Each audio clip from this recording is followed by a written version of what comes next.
அரசியல் தலைவர் வருகிற போது இப்படிப்பட்ட துயரம் நடந்ததாக நான் இப்போ தான் கேள்விப்படுறேன். இது வரைக்கும் இல்லை இது வரலும் இல்லை.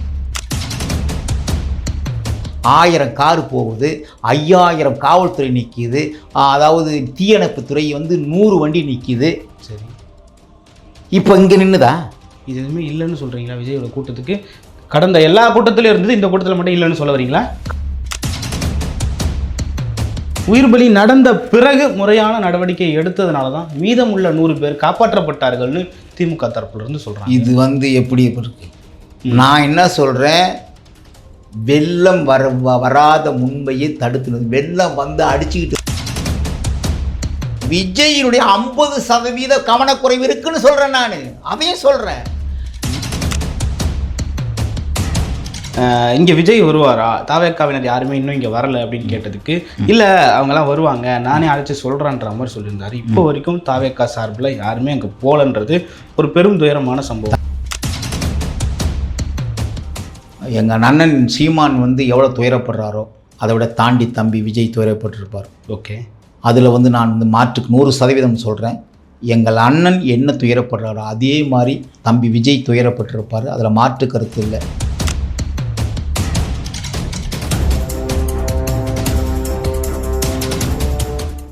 கலங்கரை சொந்தங்களுக்கு வணக்கம். இன்று நம்மோடு இணைந்திருக்கிறார் நாம் தமிழ் கட்சியிலிருந்து கொள்கை பரப்பு செயலாளர் ஐயா இடிமுரசு அவர்கள். ஐயா வணக்கம். வணக்கம் தம்பி. நல்லா இருக்கீங்க ஐயா? நலமாக இருக்கேன் தம்பி. ஐயா, கரூரில் ஒரு மிகப்பெரிய அசம்பாவிதம் நடந்திருக்கு. நாம் தமிழ் கட்சியினுடைய தலைமை ஒருங்கிணைப்பாளர் சீமான் கூட நேரில் போயிட்டு ஆறுதல் சொல்லியிருந்தார். அந்த சம்பவமும் அதற்கு பின்னாடி இருக்கக்கூடிய சதிகளும் பல விஷயங்களை சொல்கிறாங்க. எப்படி பார்க்குறீங்க? முதல்ல அந்த துயர சம்பவத்திற்கு என் கண்ணீர் வணக்கம் தெரிவிச்சுக்கிறேன். யாராலையும் தமிழ்நாட்டினுடைய அரசியல் வரலாற்றில் அரசியல் தலைவர் வருகிற போது இப்படிப்பட்ட துயரம் நடந்ததாக நான் இப்போ தான் கேள்விப்படுறேன். இது வரைக்கும் இல்லை இது வரலும் இல்லை. 40 பேர் இறந்தார்கள். அதாவது ரோட் ஷோவில் ஓகே 40 உயிர்கள் பறி போனதுங்கிறத நான் இப்போ தான் நான் கேள்விப்படுறேன். நாளையா இருந்தது. அதாவது மெரினா கடற்கரையில் ஒரு 5 பேர் நினைக்கிறேன், 6 பேர் அப்போ வந்துருக்காங்க. இது ஏற்றுக்கொள்ள முடியாத மிகப்பெரிய இழப்பு. இதை எப்படி இருந்தாலும் 2 பேர் மேலேயும் எனக்கு குற்றச்சாட்டு இருக்குது. ஒன்று, ஆளும் அதிகாரத்தில் உள்ள திராவிட அரசு. ஓகே.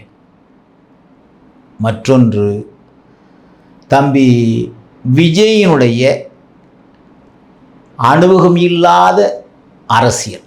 ஓகே. இது 2ம் அதில் கலந்துருக்கு. இதற்கு காரணம். ஓகே. அதான் 2ம் கலந்துருக்கு. வேறு கேளுங்க. ஓகே. விஜய் அவர்கள் மேலே நீங்கள் குற்றம் சாட்டு சொல்கிறீங்க. ஆனால் விஜய் தரப்பில் என்ன சொல்கிறாங்க பார்த்தீங்கன்னா, சிபிஐ விசாரணை செய்யணும், இதில் பெரிய சதி நடந்திருக்கு, ஒரு அரசியல் தலையீடு இருக்குது, சம்மந்தமே இல்லாமல் ஒரு ஆம்புலன்ஸ் உள்ளே வருது, தாவேக்கா கொடி போட்டு உள்ளே வருது, பல சதிகள் இருக்குது இதில் அப்படின்னு சொல்கிறாங்க. நாங்கள் தம்பி கட்சி ஆரம்பிச்சிலிருந்து நாங்கள் தெளிவாக சொல்கிறோம், தம்பி திராவிடம் அபாயகரமானது, திராவிடம் ஆபத்தானது, நீங்கள் பாதையை வகுத்து சிறப்பாக நடத்துங்க, வைக்கிற அடியை பார்த்து வைங்க தம்பின்னு சொல்கிறோம். எங்களை விமர்சனம் பண்ணுறாங்க. தம்பி விஜய் சார்ந்த அந்த தம்பிகள்லாம் விமர்சனம். எங்களுக்கு தெரியும் தம்பி, நாங்கள் அதை தான் உங்களுக்கு சொல்லிக்கிட்டே இருக்கிறோம். உங்களுக்கு ஒரு திமுகவில் அண்ணன் ஸ்டாலின் அவர்கள் முதல்வராக வருவதற்கு வாய்ப்பு இருக்கிறதா, அல்லது அண்ணன் அழகிரி அவர்கள் முதல்வராக வருவதற்கு வாய்ப்பு இருக்கிறதா, ஒரு கருத்து கணிப்பு. அந்த கருத்து கணிப்பில் அண்ணன் அழகிரி அவர்கள் தான் முதல்வராக வருவதற்கு வாய்ப்பு இருக்கிறது அப்படின்னு சொல்லிட்டாங்க. ஓகே. மறுநாள் அவங்க பத்திரிகை அலுவலகம், தினகரன் பத்திரிகை அலுவலகம் கொளுத்தப்படுகிறது. அதில் உள்ள அந்த தொழிலாளர்கள் உள்ளேயே வைத்து எரிக்கப்படுகிறார்கள். சகோதரருக்குள்ளேயே இருந்ததுன்னா தம்பி விஜய்க்கு என்ன நடக்கும்? ஓகே, இதை நான் சொல்லல, நடந்த உண்மையை சொல்கிறேன். அப்புறம் இது என் கருத்து இல்லை, உலக தமிழ்நாட்டு மக்களுடைய கருத்து, எல்லாம் பேசுகிற கருத்தை சொல்கிறேன். நாகப்பட்டினத்தில் தம்பி ரோட் ஷோ பண்ணுறார். ஓகே, போகிறாரு, எல்லாம் நான் பார்க்குறோம், பிள்ளைங்க எல்லாம் ஆரவாரம் பண்ணுறாங்க. அதுபோல் நாமக்கல் தம்பி போகிறார், விஜய் போகிறாரு, அங்கே நடக்குது.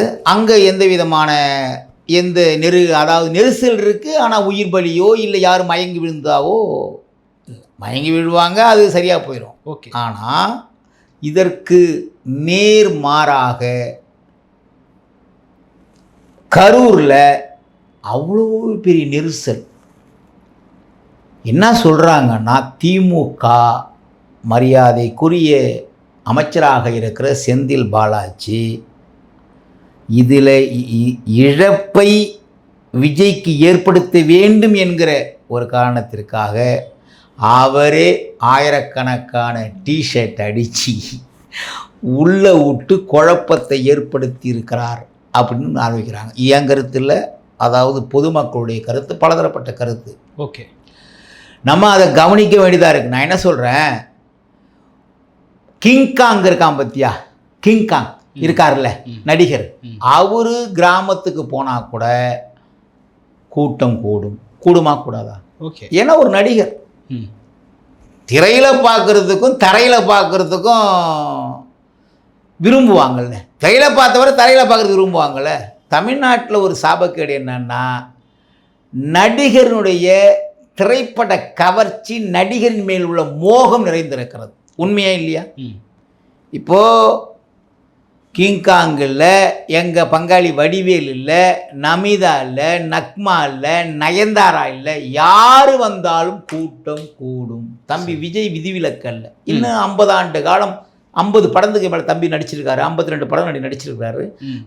ஒரு முன்னணி நடிகர், சினிமாவது உச்சத்தில் இருந்தவர். ஒரு இடத்துக்கு போகிறோன்னா கூட்டம் கூடுமா கூடாதா? கூடும். அதற்கான பாதுகாப்பு வேணுமா வேணாமா? பாதுகாப்பை உறுதிப்படுத்திட்டு நீ போகணும். நீ தலைவர்னு சொல்கிறல்ல, திமுக இருக்கட்டும் தம்பி, திமுக சொல்கிறாங்க, திமுக இருக்கட்டும். நீ என்ன பண்ணுற, உன்னுடைய பாதுகாப்பில் உனக்கு தான் கருப்பு பட, அது உனக்கு ஒரு 2 கோடி ரூபா மகிழ் எல்லாம் இருக்குது. பொதுமக்களுக்கு என்ன பாதுகாப்பு? ஒரு இடத்துக்கு போனால் 3 வயசுலேருந்து, அதாவது கையில் வச்சிருக்க குழந்தையிலேருந்து வயசானவர் வரலையும் உன்னை பார்க்க வேண்டும். திரையில் பார்த்த விஜய் தரையில் எப்படி இருப்பார்னு பார்க்க ஆவலோடு வர்றாங்க. சரி, அப்போ அங்கே பாதுகாப்பை உறுதி செய்யணுமா வேணாமா? உறுதி செய்யாமல் போனதின் விளைவு தான் இந்த மிகப்பெரிய இழப்பு, உயிர் பலி. ஓகே, முதல்வர் இப்போ ஒரு எக்ஸ் தளத்தில் ஒரு பதிவு போட்டிருக்காரு. எந்த தலைவரும் மக்கள் சாவணும்னு விரும்ப மாட்டாங்க, அதனால் அநாகரிகமான விஷம கருத்துக்களை பொதுவெளியில் பதிவிடாதீர்கள்னு சொல்கிறாரு. நான் எல்லாரும் அது கரெக்டு தான், அது கரெக்டு. தலைவரை அந்த கருத்தை நான் ஏற்றுக்கொள்கிறேன். எவனுமே சரி, யாருமே பொதுமக்கள் இறக்க வேண்டும் என்று விரும்ப மாட்டார்கள். உண்மைதான். ஓகே, அது உண்மை, அதுல மாற்று கருத்து கிடையாது. யாருமே பொதுமக்களுடைய உயிர் பலியை விரும்ப மாட்டார்கள். நாம அதாவது உயிர்மை நேயவாதிகள். ஓகே, ஆனால் அது எப்படி நடந்தது, அதற்கு யார் காரணம்? தமிழ்நாடு அரசு, உண்மையிலேயே பேசுகிறீங்களா ஐயா நீங்கள்? தமிழ்நாடு அரசு அதாவது ஒரு நடிகர் ஒரு இடத்திற்கு போகிறாருன்னா அங்கே எவ்வளவு கூட்டம் கூடும், அந்த இடம் எப்படிப்பட்டதாக இருக்க வேண்டும், விசாலமான இடமா கொடுக்கும். நீங்கள் குறுக்கு சந்தில் முட்டு சந்தில் போயிட்டு கொடுக்குறீங்க. கேட்டால் 5000 பேர் 6000 பேருங்கிறீங்க. கூடுற மக்களை பார்த்தா நீங்கள் பார்த்தா பிரமிப்பாயிடுவீங்க. குழந்தை, குட்டி, தாய், தகப்பன், அதாவது மாசமாக இருக்கிறவங்க எல்லாருமே போய் ஒன்றுக்கு ஒன்று அடிச்சுக்கிட்டு மோதிக்கிட்டு, நீங்கள் பார்த்தா தெரியும் உங்களுக்கு. ஒரு தம்பி 2 சக்கர வாகன ஓட்டுறான், நேராக கொண்டு போய் அதாவது சரக்கூந்தில் விடுறான், தம்பி அடிப்படுறான். நீ என்ன பண்ணியிருக்கணும்? கேட்டால் சொல்கிறீங்க வந்து அவர் வந்து பாதுகாப்புக்குலாம் ஹைகோர்ட்டுக்கு போகிறாரு அப்படிங்கிற. நீங்கள் இந்த நாட்டை ஆள்கிற முதலமைச்சர், இது நடக்கும்னு தெரியுமா தெரியும்? ஒரு சராசரி எனக்கே தெரியும், சராசரி மனிதன் எனக்கே தெரியும் நடக்கும்னு. நீங்கள் வந்து விரும்ப மாட்டாங்கன்னா விரும்பியா நடக்குது? இதில் கள்ளக்குறிச்சியில் விஷசாராயம் குடிச்சின செத்தான விரும்பியா நடந்தது? மெரினா கடற்கரையில் வந்து ஒன்றுக்கு ஒன்று மோதிக்கிட்டு அந்த இதை பார்க்க போனவன் விரும்பியா நடந்தது? அது இது விரும்பி நடக்கிறது இல்லை. இது வந்து விரும்பத்தகாத நிகழ்வு. என்ன, நம்ம சரியான முன்னெடுப்புகள் எடுக்காத காரணத்தை நடக்குது. இல்லை, அதான் சொல்கிறாரு, தலைவர்கள் யாரும் விரும்ப மாட்டாங்க. நீங்கள் செந்தில் பாலாஜியோ அல்லது திமுகவினரையோ குற்றம் சாட்டுவது நியாயம் அல்லன்றது முதல்வருடைய இந்த ட்வீட் பதிவில் இருக்குது. சரி, நான் கேட்குறேன், குற்றம் சாட்டல, சரி ரைட், வாழ்த்துக்கள். நீங்கள் ஆளுங்கட்சியில் இருக்கிறீங்க, ஆளுங்கட்சியில் உள்ளவங்க பாதுகாப்பு கொடுமானமா? உங்களுடைய பாதுகாப்பு என்ன வந்திருக்கு? நீங்கள் போகிறீங்க, ஒரு சிஎம் போகிறீங்க, ஒரு உங்கள் கட்சியில் அமைச்சர் போகிறாங்க, 1000 காரு போகுது, 5000 காவல்துறை நிற்கிது, அதாவது தீயணைப்புத்துறை வந்து 100 வண்டி நிற்கிது. சரி, இப்போ இங்கே நின்றுதா? இது எதுவுமே இல்லைன்னு சொல்கிறீங்களா? விஜயோட கூட்டத்துக்கு கடந்த எல்லா கூட்டத்திலும் இருந்தது, இந்த கூட்டத்தில் மட்டும் இல்லைன்னு சொல்ல வரீங்களா? கடந்த எல்லா கூட்டமும் சொல்ல நான், உங்கள் கூட்டத்தினுடைய பாதுகாப்பு மற்ற கூட்டத்திற்கு இருக்கா? ஒரு ஊருக்கு நீங்கள் போகிற போது பலாயிரக்கணக்கான இடத்த வந்து நீங்கள் இது பண்ணி தேர்வு பண்ணி அந்த இடத்துல மாநாடு நடத்துகிறீங்க. 1,00,000 சேர் போடுறீங்க, 1,00,000 சேர்லையும் வந்து மைசூர் பாக்கு கொடுக்குறீங்க, தண்ணி போத்தல் பாட்டில் கொடுக்குறீங்க. நீங்கள் பாதுகாப்பாக நடத்துகிறீங்கல்ல, அவ்வளோ பாதுகாப்பு போட்டு 4 அடுக்கு 5 அடுக்கு 6 அடுக்கு எல்லாம் போட்டு நடத்துகிறீங்கள, மற்ற தலைவர்கள் போகிற போது நீங்கள் கொடுக்குறீங்களா? மைசூர் பாக்கும் தண்ணி கேனும் திமுகவினுடைய சொந்த காசில் கொடுத்தது. தாவேக்கா சொந்த காசில் கொடுத்துருந்தா அரசு தடுக்க போதா என்ன? தம்பி, நான் வந்து அதை சொல்ல, பாதுகாப்பை கறி சொல்கிறேன். நீங்கள் ஒரு சேரில் அதை கொண்டு வைக்கிறீங்க தம்பி, ஒரு ஆள் உட்காராரு குடிக்கிறாரு, அது உங்களுடைய, நீங்கள் 50 ஆண்டு காலமாக இந்த மண்ணில் வந்து அரசியலில் வந்து நிர்வாகத்திறமை இருந்திருக்கிறீங்க, நீ குடிக்க. நான் அதை சொல்ல, பாதுகாப்பை சொல்லணும். 1,00,000 நாற்காலி போட்டு ஒரு அகண்ட இடத்துல நீங்கள் நடத்துகிறீங்களே, மற்ற கட்சிக்காரர்கள் போகிற போது நீங்கள் வந்து முட்டு சந்தில் கொண்டு போய் கொடுக்குறீங்களே, என்னன்னு கேட்குறேன். அதுக்கு முன்னாடி நாளே எடப்பாடி பழனிசாமி அதே சந்தில் தான் ரோட் ஷோ. தம்பி, எடப்பாடி பழனிசாமிங்கிறது வேற, நீங்கள் எல்லாரையும் பேசாதீங்க. இந்த மண்ணில் திரைக்கவர்ச்சி உள்ள மண். எந்த நடிகர் போனாலும் ஏராளமான கூட்டம் கூடும். அதில் விஜய் போனால் மிகப்பெரிய கூட்டம் கூடும். ஒரு உச்சபட்ச நடிகர் செல்கிற இடத்திற்கு நீங்கள் நாகப்பட்டினத்தில் பார்க்குறீங்க, கூட்டம் வருது. மற்ற இடத்துல பார்த்துறீங்க, அவர் கூட்டம் வருது. மாநாட்டில் பார்த்தீங்க, அவருக்கு கூட்டம், ரசிகர் கூட்டங்கள் வருது. நீங்கள் என்ன பண்ணணும்? நீங்கள் வந்து தலைவரை, அவரை வந்து பாதுகாருங்க பாதுக சொல்ல, பொதுமக்களை பாதுகாப்பதற்கு, பொதுமக்களை சரியான ஒரு பாதுகாப்பை கொடுப்பதற்கு நீங்கள் எடுத்த நடவடிக்கைன்னு தான் கேட்குறேன். ஆளுங்கட்சியை நான் கேட்குறோம், நான் கேட்குறேன். அதாவது வந்து யாரும் விரும்ப மாட்டாங்க. தளபதி சொல்கிறது கரெக்டு தான். எந்த தளபதி? ஸ்டாலின் அண்ணன் சொல்கிறது கரெக்டு தான். யாரும் உயிர் பலியை விரும்ப மாட்டார்கள். ஆனால் முறையான நடவடிக்கை எடுக்காத பட்சத்தில் உயிர் பலி நடக்கும். சரி, உயிர் பலி நடந்த பிறகு முறையான நடவடிக்கை எடுத்ததுனால தான் மீதமுள்ள 100 பேர் காப்பாற்றப்பட்டார்கள்னு திமுக தரப்புலேருந்து சொல்கிறாங்க. இது வந்து எப்படி இருக்கு? நான் என்ன சொல்கிறேன், வெள்ளம் வராத முன்பையே தடுத்துனது. வெள்ளம் வந்து அடிச்சுக்கிட்டு இல்லை, கரூரில் யாராவது எதிர்பார்த்தாங்களா 40 பேர் இறந்து போவாங்கன்னு? யாராவது நீங்கள் எதிர்பார்த்தீங்க? யாருமே தம்பி இறப்பை யாரும் எதிர்பார்க்க மாட்டாங்க. இதில் வந்து கள்ளக்குறிச்சியில் வந்து 10 பேர் சாராயம் குடிச்சு விஷசாராயம் குடிச்சு செத்த நீங்கள் எதிர்பார்த்தீங்களா? மெரினா பீச்சில் வந்து சாவு 6-7 பேர் சாவான்னு நினச்சி பார்த்தீங்களா? இது வந்து நடக்கும்னு எல்லாரும் தெரியும். நடப்பதற்கு முன்னே தடுத்து நிறுத்தமாக தான் வந்து அரசு நடக்கிறது. ஆட்சி நடந்த பிறகு வந்து நாங்கள் வந்து இத்தனை பேர் செத்துறாங்க, இத்தனை பேர் காவந்து பண்ணோம்னா எல்லாருக்குமே தெரியும். அது காவந்து பண்ணுவாங்க. இவ்வளோ பேர் இறப்பு நடக்கிற போது அப்படி மேலும் மேலும் ஊக்கி வைப்பாங்களா? நீங்கள் உங்களுக்கு தெரியுமா? உங்களுக்கு அங்கே இருக்கிற அந்த விரைவு மகிழ்ந்து இருக்கா, அது அதாவது ஆம்புலன்ஸ் இருக்குல்ல, அந்த வண்டியில் வந்து திமுக இது போட்டு பண்ணாங்க தெரியுமா? என்ன பண்ணாங்க? திமுகவுடைய அதாவது அந்த கொடியை போட்டு கருப்பு சிவப்பு இதை போட்டு திமுக நாங்கள் தான் கொண்டு போய் அவங்கள காவந்து பண்ணுறோங்கிற மாதிரி பண்ணாங்க தெரியுமா உனக்கு?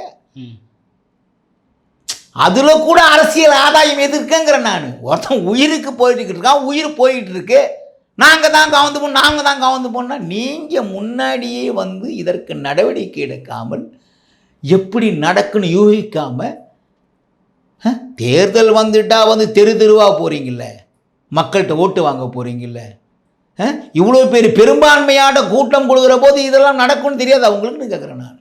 இல்லை, பொறுப்பு டிஜிபி வெங்கட்ராமன் அவர்கள் தெளிவாக சொல்கிறாரு, இந்த மாதிரி 10,000 பேர் தான் கூடுவாங்கன்னு சொன்னாங்க, அதுக்கேற்ற போல் நாங்கள் 500 பேர் காவலர்கள் அனுப்பணும். மறுபடியும் தம்பி அது அவர் எப்படி 10,000 கூடும்? அவர் என்ன எழுத்து மூலிமா தாவேக்கா எழுதி கொடுத்தாங்க. இந்த மண்ணை கணிக்கக்கூடிய என்ன ஜோசியரா? இல்லை, அவர் கணிக்கலை. தாவேக்கா சார்பில் 10,000 பேர் கூடுவாங்க, நாங்கள் இவ்வளோ பேர் வரப்போகிறோன்னு சொல்லிட்டு கடிதம் எழுதி கொடுத்தாங்க. அதுக்கு நாங்கள் 500 காவலர்கள் தம்பி. என்ன தம்பி முட்டாத்தனமான இது பண்ணுறீங்க? அவங்க தாவேக்கா சொன்னாங்கன்னா வந்து 10,000 தான் வருவாங்களா? 10,000 பேர் வருவாங்கன்னா உங்களுக்கு வந்து அவருடைய பெயரை போச்சு எல்லாத்தையும் வந்து உங்கள்கிட்ட வந்து இப்போ எல்லாத்தையும் லிஸ்ட்டு கொடுத்து உங்களுக்கு வந்து 10,000 பேர் தாங்க வருவாங்க அப்படின்னு கொடுத்தாங்களா உங்களுக்கு? தம்பி, ஒரு திரைக்கவர்ச்சி உள்ள ஒரு சினிமாவில் உச்சக்கட்டத்தில் இருக்கிற ஒரு நடிகர் போனார்னா எவ்வளோ பேர் வருவாங்கன்னு காவல்துறைக்கு தெரியாதா? சரி, அப்போ தான் வந்து இப்போ உங்களுக்கு வந்து கரூரில் தான் வந்து முதல் ஆரம்பித்தாங்களா? முதல் கரூரில் வந்து அவர் சுற்றுப்பயணத்தை ஆரம்பித்தார். அவர் ஆரம்பித்தது நாகை மாவட்டத்திலேருந்து ஆரம்பிக்கிறார். நாகையில் கூட்டம் கூடுது. நாகூரில் நீங்கள் எதிர்பார்த்த விட அவங்க வந்து அந்த அனுமதி வாங்குறதுல எழுதி கொடுத்ததை விட அதிக பேர் கூடுறாங்க. அப்போ நீங்கள் என்ன பண்ணியிருக்கணும்? 10,000 பேர் தான் கூடுவாங்கன்னு விஜய் கட்சியில் உள்ளவங்க சொன்னாங்கன்னா உங்களுக்கு இந்த நாட்டினுடைய சட்ட ஒழுங்கை காப்பாற்றுகிற காவல்துறைக்கு உங்களுக்கு பரிசு கொடுத்துருப்பாங்கல்ல. 10,000 பேர் தான் கூடுவாங்கன்னா அதுக்கு தான் பாதுகாப்பு கொடுக்கணும். எப்படி தம்பி அது ஏற்றுக்கிறது? நீங்கள் சொல்லுங்கள், இது எப்படி முறையாகுமா? அதாவது கூட்டம், அதிகப்படியான கூட்டம் கூடுகிறது. இன்னைக்கு ஒரு நடிகர் முதலில் அரசியலுக்கு வந்திருக்கிறார்.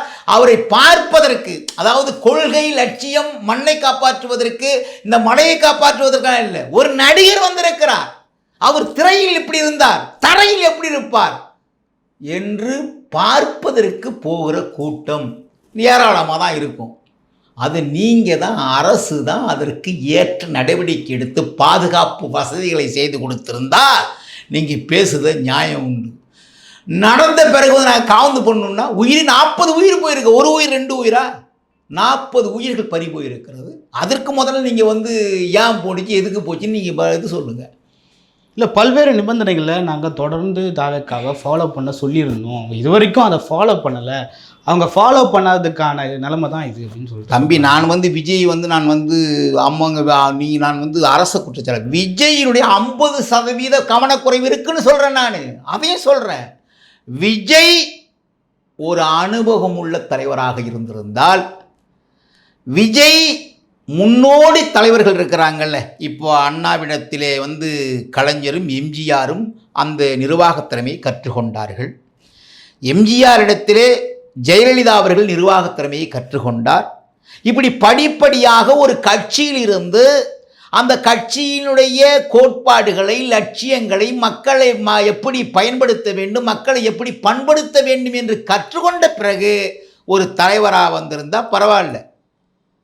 நடிகராக இருந்து ஒரு அரசியல் கட்சி ஆரம்பித்து வர்றாரு. அவருக்கு அரசியலில் என்ன அனுபவம் இருக்கும் சொல்லுங்கள்? ஒரு அரசியல் தலைவர்னா பொதுமக்களை காப்பாற்றக்கூடிய, பொதுமக்களை அழிவிலிருந்து மீட்டக்கூடிய தலைவராக இருக்கணும். இவங்க தான் அரசியல் தலைவர். விஜய்க்கு என்ன அந்த இது இருக்குது சொல்லுங்கள் பார்ப்போம். அடிப்படை விஜய்க்கு ஏதாவது இருக்கா? விஜய் வந்து அந்த கட்சியில் இருந்தார், விஜய் இந்த கட்சியில் இருந்தார், விஜய் அந்த கட்சியில் சரி, விஜய் தான் சரி ரைட்னா அவரும் நடிகர்னா, விஜய்க்கு கீழே உள்ளவங்க எவ்வளோ அனுபவசாலிங்க? தம்பி ஆதவர் அர்ஜுனா எத்தனை கட்சியில் வந்து எத்தனை ஆண்டுகள் வந்து அரசியல் கட்சியில் இருந்தார். அண்ணன் திருமாவளவன்கிட்ட இப்போ போனார், விடுதலை சிறுத்தையில் அண்ணன் போனார், அதுக்கப்புறம் இங்கே வந்தார். அவன் புஷி ஆனந்த் இருக்கிறாரு. புஷி ஆனந்த் எவ்வளவு பெரிய அரசியல் அனுபவமிக்க தலைவர் சொல்லுங்க பார்ப்போம். ஒட்டு மொத்தமாக எடுங்க பார்ப்போம். நான் கேட்குறேன், உண்மையிலேயே உங்களுக்கு அரசியல் அனுபவம் இருந்திருக்குமேனால், இந்த மக்களுடைய மீது பற்று இருந்திருக்குமேனால், இந்த ரோட் ஷோவை நீங்கள் வந்து நடத்தியிருக்க மாட்டீங்க. எனக்கு தெரியும். உங்களுக்கு அனுபவம் இல்லாத அரசியலில் அரைவேக்காடுகளாக இருந்த காரணத்தினால்தான் இது நடக்குது. நீ போறன்னா மக்கள் கூடுவாங்க. அந்த மக்கள் கூடுகிற மக்களுக்கு பாதுகாப்பு சரியான வெயில் அடிக்குது. எல்லாம் இளம் பிள்ளைங்க. இளம் பிள்ளை இளம் காலை பயம் அறியாதுன்னு சொல்லுவான். எல்லாம் போகிறாங்க. வெயில் சுடுது, மயக்கம் வருது, தள்ளுமுள் நடக்குது. இதெல்லாம் நடக்கும் தெரியுமில்ல. சராசரி மனுஷன் எனக்கே தெரியும். அதாவது அதிகமான வெப்பம் தாக்குகிற போது எனக்கு மயக்கம் வரும். நடு ரோட்டில் என்ன தெரியும் எனக்கு. அதாவது இன்னொன்று சொல்ல, ஒரு பேருந்து இருக்குது இப்போ தம்பி. பேருந்தில் 60 சீட்டுன்னு நினைக்கிறேன், 42 சீட்டுன்னு நினைக்கிறேன். அதுக்கு வந்து நடத்துனர் ஓட்டுநருக்கு பாக்கி சீட்டில் உட்காந்துருப்பாங்க. ஒரு சீட்டில் 3 பேர் 2 பேர் உட்காந்துருப்பாங்க. இந்த 3 பேர் 2 பேர் உட்காந்துருக்கும் போது ஒருவர் விடுகிற மூச்சு காற்று சூடாக இருக்கும். இதே நமக்கு தாங்காது. நான் சொல்லுது புரியுங்களா? ஆனால் அந்த இடத்துல வந்து எவ்வளவு பின்னி பிணைஞ்சி ஒருத்த மோதி இடிச்சுக்கிட்டு ஓடுறான் பார்த்தீங்களா இல்லையா? அதை பார்க்குற போது நெஞ்சு பதறுது. சாதாரண எனக்கே தெரியும் இதெல்லாம் நடக்கும்னு. நீங்கள் வந்து தலைவருங்கிறீங்க, உங்கள் தலைவருக்கு கீழே இத்தனை பேர் மாநில நிர்வாகி இருக்கிறாங்க. நான் கேட்குறேன், ஒரு இதை திட்டமிட்டப்படுகிற போது, ஒரு பொதுக்கூட்டத்தையோ ஒரு உண்ணாவிரதத்தையோ ஒரு ஆர்ப்பாட்டத்தையோ திட்டமிடுகிற போது சிந்திச்சு திட்டமிட வேணாமா? நீங்கள் வந்து ஒரு மாநாடு நடத்துங்க, மாநாடு நடத்தி நாற்காலி போடுங்க, நாற்காலி போட்டு உட்காந்து பண்ணி ஒரு 14,000 ஏக்கர் 15,000 ஏக்கர் போட்டு வேற ஒரு ரோட்டில் போய் ரோடு முட்டு சந்தில் போய் இவ்வளவு மக்கள் வந்து திரள இடத்துல விபத்து நடக்காதா? சராசரி மனுஷன் எனக்கே தெரியும். ஓகே, ஏன் விஜய்க்கு தெரியாமல் போனதுன்னா கேட்குறேன். அப்போ உங்களுக்கு வந்து அரசியல் அனுபவம் கிடையாது. ஓகே, துணை முதல்வர் அவர்கள் வந்து சொல்லியிருந்தார், நேரத்தை சரியாக பயன்படுத்தியிருந்தா, நேரத்திற்கு கரெக்டாக வந்திருந்தா, டயத்துக்கு கரெக்டாக வந்திருந்தா இந்த விபத்தை வந்து தவிர்த்திருக்கலாம் விஜய் அப்படின்னு சொல்லியிருந்தார். இல்லை, அது வந்து ஏற்றுக்கொள்ள வேண்டியதான். நேரம் இப்போ வந்து காலைல அதாவது 9 மணிக்கு வந்து விஜய் வர்றேன்னு சொல்கிறாங்க. காலையிலேருந்து 9 மணிலேருந்து 3 மணி வரையும் 4 மணி வரையும் காத்திருக்கிறாங்க. ஓகே, இப்போது காத்திருந்து கூட்டம் பெருசாகுது. கூட்டம் பெருகிக்கிட்டே இருக்குது. அதனுடைய ஏற்பாடு ஒரு வகையில் கரெக்டு தான். அது நான் ஏற்றுக்கொள்கிறேன். அதாவது குறிப்பிட்ட நேரத்திற்குள் வந்து போயிட்டா பிரச்சனை இல்லை. காக்க வச்சு மக்களை நான் சொல்கிறேனே, நடிகர்னு சொன்னாலே வந்துக்கிட்டே இருப்பாங்க கூட்டம். இது ஒரு காரணம் தான், உண்மை தான். அந்த குறிப்பிட்ட நேரத்தில் வந்து போயிருந்தால் கொஞ்சம் விபத்தை தவிர்த்துக்கலான்னு என்னுடைய இது சொல்லுது, மனசும் சொல்லுது. ஓகே, ஒட்டுமொத்தமாக இந்த சம்பவம் நடந்து முடிஞ்ச பிறகு சீமான் அவர்கள் நேரில் போயிட்டு பார்த்துட்டு இங்கே விஜய் வருவாரா, தாவேக்காவினர் யாருமே இன்னும் இங்கே வரலை அப்படின்னு கேட்டதுக்கு, இல்லை அவங்கெல்லாம் வருவாங்க, நானே அழைச்சி சொல்கிறேன்ற மாதிரி சொல்லியிருந்தார். இப்போ வரைக்கும் தாவேக்கா சார்பில் யாருமே அங்கே போகலன்றது ஒரு பெரும் துயரமான சம்பவம். தம்பி, அதில் வந்து எங்கள் அண்ணன் சீமான் வந்து எவ்வளோ துயரப்படுறாரோ அதை விட தாண்டி தம்பி விஜய் துயரப்பட்டிருப்பார். ஓகே, அதில் வந்து நான் வந்து மாற்றுக்கு 100% சொல்கிறேன். எங்கள் அண்ணன் என்ன துயரப்படுறாரோ அதே மாதிரி தம்பி விஜய் துயரப்பட்டிருப்பார். அதில் மாற்று கருத்து இல்லை. தம்பிக்கு இதெல்லாம் நடக்குமா, இதெல்லாம் நடக்கும்னு தம்பிக்கு தெரியாது. ஏன்னா ஒரு அனுபவம் உள்ள தலைவராக இருந்தால் நடக்கும்னு தெரியும். தம்பி புதுசாக தான் வந்திருக்கிறாரு, அவருக்கு தெரியாது. இப்போது என்னன்னா, இது மிகப்பெரிய இழப்பு. நான் சொல்கிறது, இப்போ போய் தம்பி வந்து அங்கே போக முடியாது. உங்களுக்கு தெரியும்னு நினைக்கிறேன். அது காரணம் தெரியும் நினைக்கிறேன். அங்கே போனால் 40 உயிர்கள் வந்து பலி கொடுத்தப்பட்ட அந்த மக்களுடைய நிலைப்பாடு எப்படி இருக்குன்னு தெரியும் உங்களுக்கு.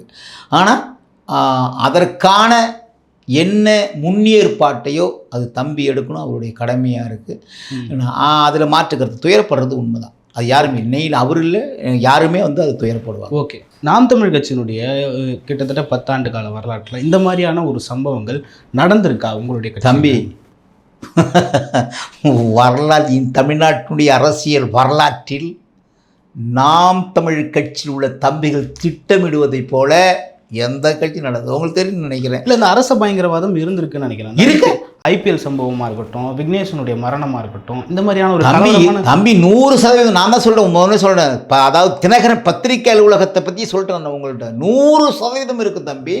நெருக்குவாங்க, நம்மளுக்கு வந்து நெருக்கடி கொடுப்பாங்க, நடத்த முடியாத சூழலை உருவாக்குவாங்க.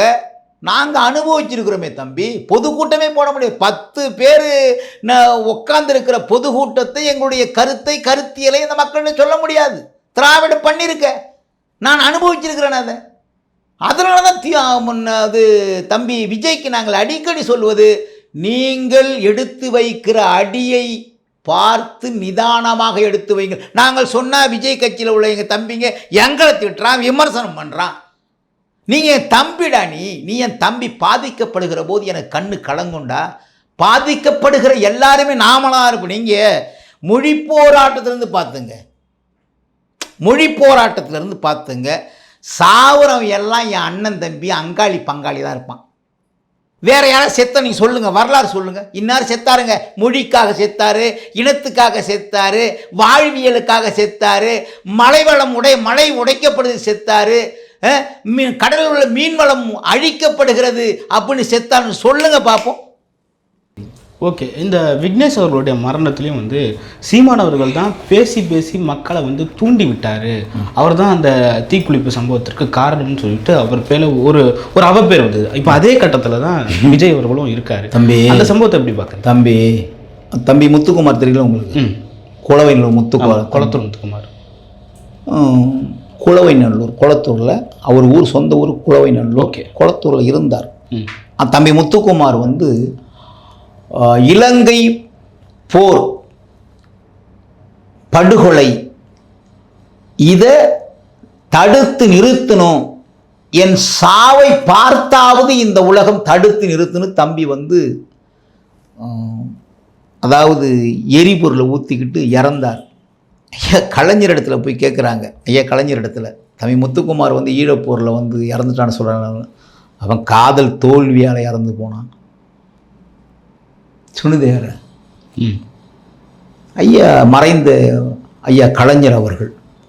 தம்பி விக்னேஷ் வந்து காவிரி நதிநீர் பங்கீடு எங்கள் உரிமையை கொடுக்கவில்லை தம்பி இறந்து போனான். தம்பி இல்லை, இருக்கிற நாம் தமிழர் கட்சியில் ஒவ்வொருவனும் இந்த மண்ணையும் மக்களையும் காப்பாற்றுவதற்கு தன்னை முன்னிறுத்தி போராடுறவங்களுக்கு தெரியும் நினைக்கிறேன். எங்கள்கிட்ட வந்து இப்போது 8 வயசு புள்ளியை பார்த்தா ஒரு மணி நேரம் இந்த மண்ணின் வளம், மக்களின் நலன், கடல் வளம், காட்டு வளம், நீர் வளம், நில வளம், ஆற்று வளம், வேளாண்மை பற்றி பேசும். அப்படி வந்து நாங்கள் வந்து இங்கே வந்த பிறகு எல்லாம் தெரிஞ்சுக்கிட்டதுனால எங்கள் உடம்புல வந்து அந்த உணர்வு ஏறுது. எங்கள் உரிமைகள் பறிபோய் கொண்டிருக்கிறது, எங்கள் மண் பாழாக்கப்பட்டு கொண்டிருக்கிறது. அதனால் நாங்கள் வந்து எங்கள் தம்பிங்க வந்து ஒவ்வொருத்தங்களும், உங்களுக்கு அப்படி கிடையாது. இப்படி ஒவ்வொருத்தையும் ஒன்றையும் வந்து குறை சொல்லி தான் திமுக வளர்ந்துருக்கும்.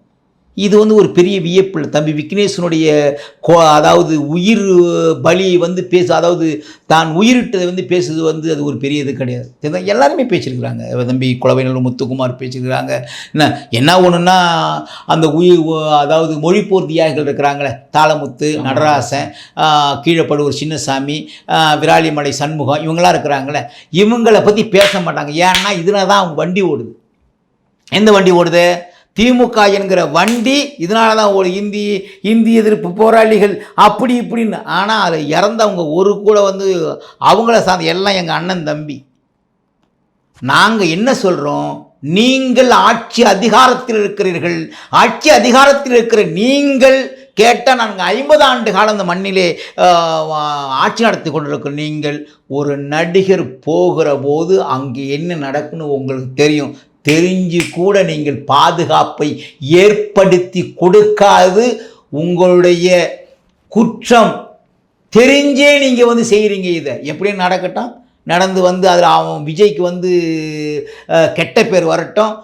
அதனால் வந்து கெட்ட பேர் விஜய்க்கு வந்தால் நமக்கு லாபம் தான். நீங்கள் பண்ணுறீங்க, நான் குற்றம் சாட்டுறேன். 2 பக்கமும் காவல்துறை, 7 அடுக்கு பாதுகாப்பு, 3 அடுக்கு பாதுகாப்புன்னு சொல்கிறீங்க. உங்களுக்கு மாத்திரம்தான் அந்த பாதுகாப்புலாம் இருக்கணுமா? உங்களுக்கு மாத்திரம்தான் காவல்துறை வேலை செய்யணுமா? உங்களுக்கு மாத்திரம்தான் வந்து தீயணைப்புத்துறை வேலை செய்யணுமா? தமிழ்நாட்டில் அரசியலில் எவர் வருகிறார்களோ, எந்த தலைவர் உருவெடுக்கிறார்களோ அந்த பாதுகாப்பை கொடுக்கறதுனா உங்களுடைய பொறுப்பு. அதை நீங்கள் நிராகரித்து விட்டால் நீங்கள் சரியான ஆட்சியாளர் இல்லை, நான் குற்றம் சாட்டுறேன். அதுக்கு மேல் சொல்லுங்க. ஓகே ஐயா, பல்வேறு அரசியல் கருத்துக்களை பகிர்ந்து கொண்டீங்க. மற்றும் ஒரு காலம் சந்திப்போம். நன்றி. நன்றி, வணக்கம்.